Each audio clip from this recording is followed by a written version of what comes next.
Welcome back to Oathbound Gaming. Today we're going to be looking at The Crash of Us and whether or not The Last of Us, sorry about that, and whether or not you should be buying this game, alright? We're going to look at that, we're going to take an in-depth look at the settings, we're going to look at everything together, alright? So I already went ahead and got through the 3 minutes of splash screens at the launch, and we're going to go ahead and jump right in, right? We're going to look at the settings real quick. We're going to go straight to graphics. I think that's where everyone first goes, right? Graphic preset, we'll put them on Ultra. We got a 3090 in this thing, soon to be a 4090, soon. We'll do a build video for that as well on this channel. So follow, subscribe, all that stuff. I appreciate that. Take a look at that future video. So I'm going to leave everything on right now, everything on Ultra. So far, everything looks good. I don't see any... there we go. I don't like depth of field. I don't like motion blur. So I'm going to go ahead and turn those off right off the bat. So I appreciate you having that option. Lens flare, I'm not a huge fan of, but we'll leave it, right? We're going to apply our changes. So we just changed 2 settings. Okay.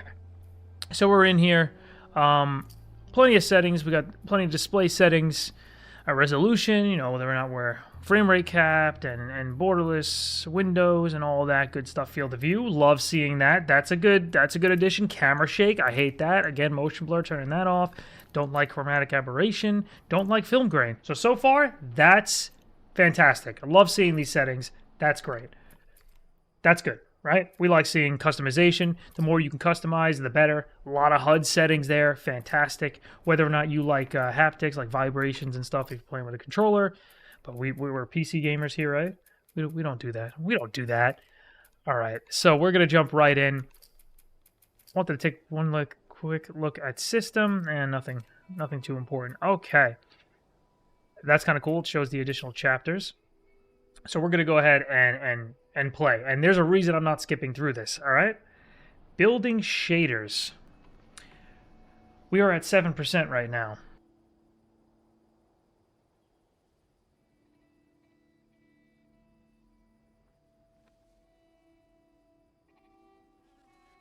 We're still at 7% right now. Okay, we're going to hit OK and ignore it. We're at 8%. We're going to go grounded. Difficulty is not recommended for first playthrough, and it is my first playthrough. Grounded disables listen mode, various HUD elements, and the most challenging realistic experience. I love that. Love that they have that there. That's huge. Permadeath. I didn't even know that was here. Permadeath adds additional challenge by limiting how much progress will be saved on death and only be enabled at starting game. The whole game will be completely reset on death. Wow. We won't do that for this video, but I'm quite interested in that. I like that type of stuff. For those of you guys that follow the channel, you've seen me play games before. You know I love my hardcore mode and my ARPGs. Gotta have it. Like seeing that. That's super cool. So we're gonna jump in, right? It's gonna be a flawless experience, and it won't have forever load screens.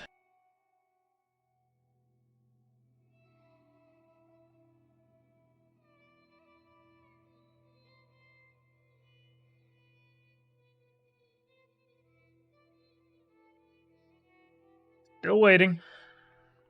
Still waiting.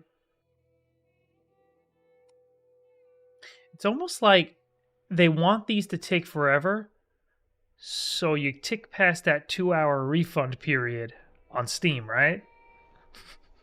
You ever think that a game is developed with that in mind? Like they start changing the way games... They make the first 2 hours of the game fantastic. They put all their work into it. And like right about the 2-hour and 30-minute mark, they start getting lazy. Like, screw it.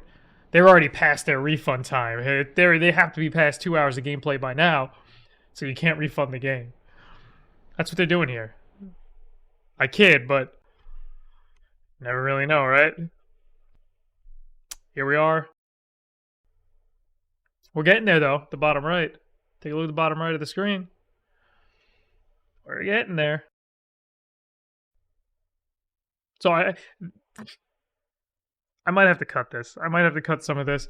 I wanted to show the real experience you're going to have when first launching the game, but I might have to cut this part out. I'll figure it out. If you're hearing this, obviously I didn't. So I just want you to know what the real experience of the game is like, though. That was the idea. All right. We made it in. Okay, here we go. Okay, here we go. All right. First cinematic. Tommy, listen to me. He is the contractor. He's the contractor, okay? I can't lose this job. I understand. Let's talk about Voice acting's pretty good. I didn't play the console game. I don't play consoles, so my first experience with the game. Scoot. Kinda. I did run this before I started this video. So we're gonna go ahead and we're gonna skip the cinematic. So I wanted to show you this too. So after the first cinematic, which is long and it's good, it's definitely good. The voice acting's good, the visual's good, the story seems to be pretty gripping. I mean, they made a TV show about it, so it's got to have something there, right? It's got to have a good background, good story. But after the first cinematic, you have this again. That's right, that first load screen was only for the cinematic. So you will have a lot of that as you play the game. Because now, we're getting started here, and you'll see, building shaders, 15%, still there, still doing its thing. Keep in mind, I do have everything on Ultra right now, right? And just, I have a little FPS counter you guys can't see. I'm at 70%, I'm sorry, 70 frames, not percent, 70 frames per second right now with a 3090, 5950X. Pretty good system, pretty good system. I'm working on that upgrade, so I can do our 4K videos and all that good stuff. But the game does not run too well. You really do need a high-end system for this game. You can dumb down the settings, of course. Where the heck are you? Tommy! Holy shit! So, this is about 10 minutes into the game. We haven't... What the fuck just happened? Okay, I was going to say we haven't had our first crash yet, but there we are. There's our first crash. Again, 10 minutes into the game. Now, here's one of the big problems with this. When we get back into the game, it is not going to be an easy, smooth ride. It is going to be splash screens. It's going to be load screens. It's going to take 3 to 4 minutes to get back into there. And then you're going to find that you're kicked back in progress for a bit, whether it's gameplay or cinematic. You got to watch it again. You got to play through it again. It's not going to be back to exactly where you were. This sucks. All right, but let's relaunch the game together so you can see exactly what you're going to experience, okay? Because I can't show you much gameplay, so we're going to show you exactly what it's like if you actually play, what you're going to be experiencing. Let's do it. So the Crash of Us is doing well, so we're going to go ahead and relaunch, and let's see what that gets us. Do you guys want to see the launch experience again?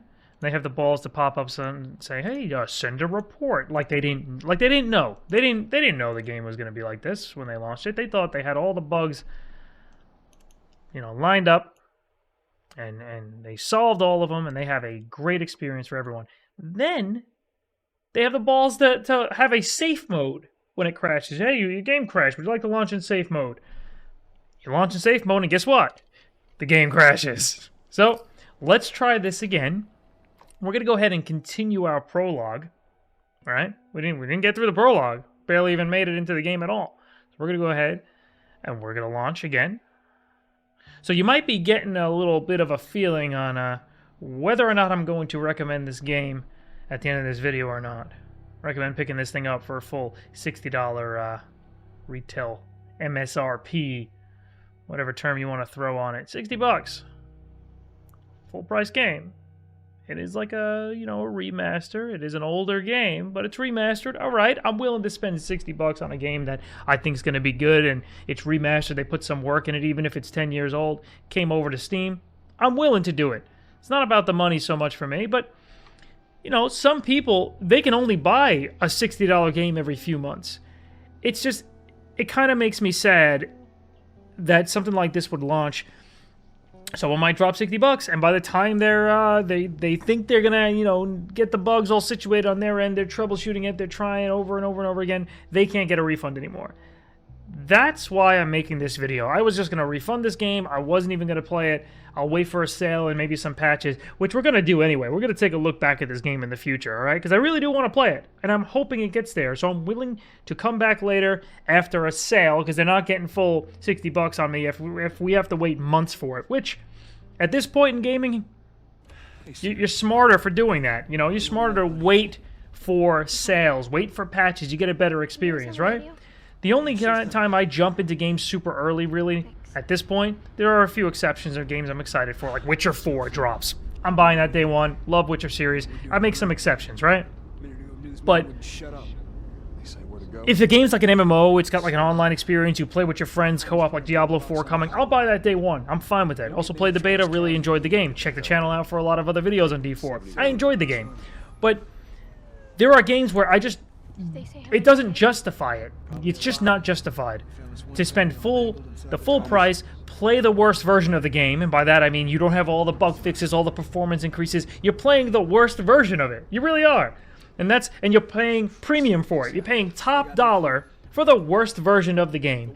And only in gaming does that really happen, where you buy something right off the rip. You get a game immediately, and it's kind of funny because they're laughing at you. The developers are kind of laughing at you, right? It's like, people, I guess you get it. You need to have the game. You need to have it now. I'm really excited for it. I understand that. I'm there with you guys, too. I'm waiting for Diablo 4. I'm excited for it. I want to play it. I had a good time in the game, right? So I get that feeling. I get that feeling for games for sure. But think about it. Stop and think about it for a second. There's people buying it 3 months after you, getting it 50% off. There was a few patches out. They get a better experience playing through it. And you're the idiot who bought it day one, right? We're idiots for doing it. For Forspoken, the game Forspoken, launched like a piece of crap. It's on sale already. It's been out for what, a little over a month, maybe? I don't know. 2 months? I don't really know. But it hasn't been long. Forspoken, 33% off right now.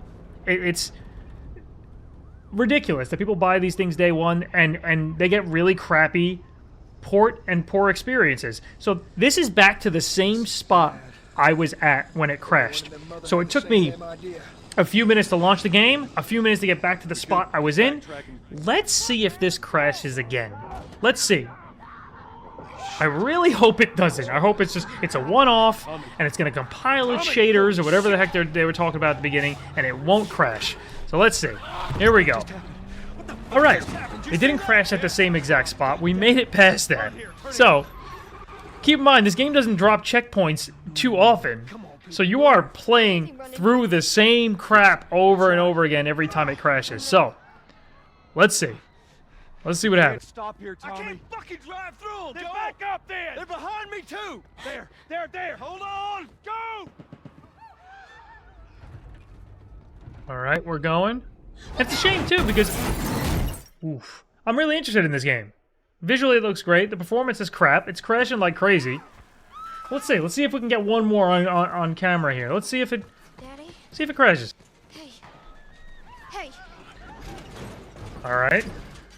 So I got to this scene before, and it crashed. It just closed. So this is a different crash.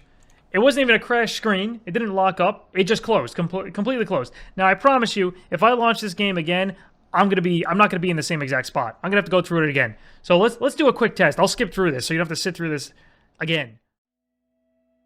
All right, so we're loading back in. I just wanted to talk a little bit during this process because it's gonna take forever probably. This is a shame because I could tell they put a decent amount of work into the port when it comes to the settings that they give us. They definitely give us a lot of additional settings over what console has in those settings. It's great to see that, right? It's great to see that it's actually supported. But what the heck happened to QA? What happened to performance? What happened to QA, like just stability testing? What happened? And how did they not delay this? This is exceptionally bad. And we're going to look at the reviews together right after this and just see real quick, what is the overall reviews of The Last of Us? What does it look like right now on Steam? Because I cannot imagine that anyone is going to be happy with this. And I haven't even looked at the reviews yet. I have not looked at them. But there's no way that people are happy about this. There's no way. I know I've been hearing what people are saying, that it's crashing like crazy for them as well. But I haven't seen any actual review percent. And it crashed again. So The Crash of Us, should you buy it? No, you're not. I'm not even going to waste my time going into the goods and bads, other than it looks like they started off with the actual intention of making a good port, and then we ended up with, well, what we see now.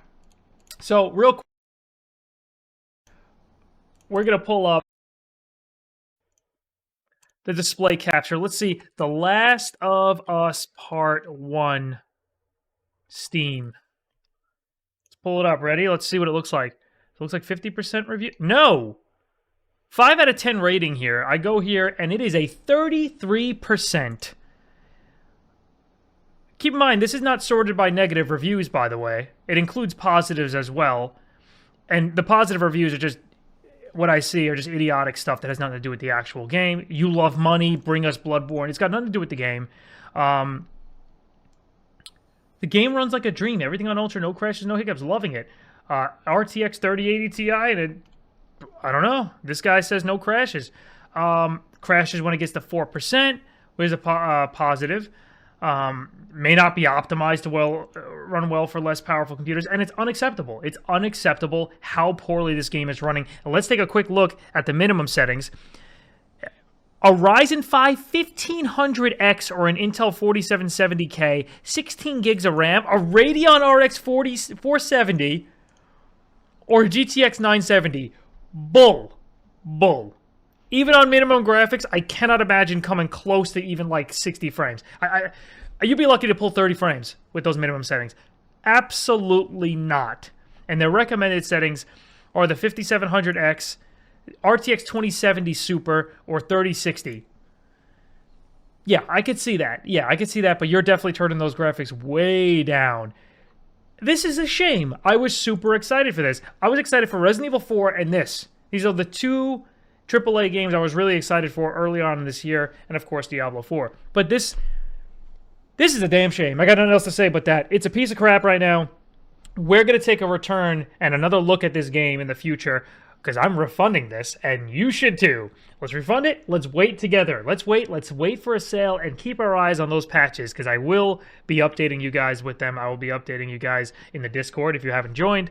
I'll be sharing, hey, patches came out for the Crash of Us, and hopefully it's some good stuff. So anyway, guys, thank you so much for watching this video. I know this one was a little strange because I didn't really get into the features of the game, because you know what? It's not even worth it. It's not worth talking about what the game offers, because you're not going to get to it. You're not going to have an enjoyable experience, and I just have nothing else to say other than the game is quite literally unplayable.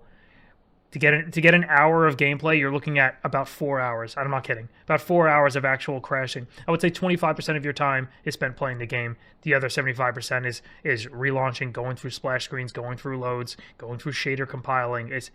It's ridiculous. Anyway, thank you so much for watching, guys. Let me know what you thought about this video. I know there wasn't much gameplay in there. Let me know what you think. Comments. Throw me a sub if you like the content, and check out the channel for other content, other stuff. There's Diablo 4 videos and a whole ton of videos. And I'll keep them coming if you guys like the content. Anyway, again, thank you so much for watching. Catch you guys in the next video.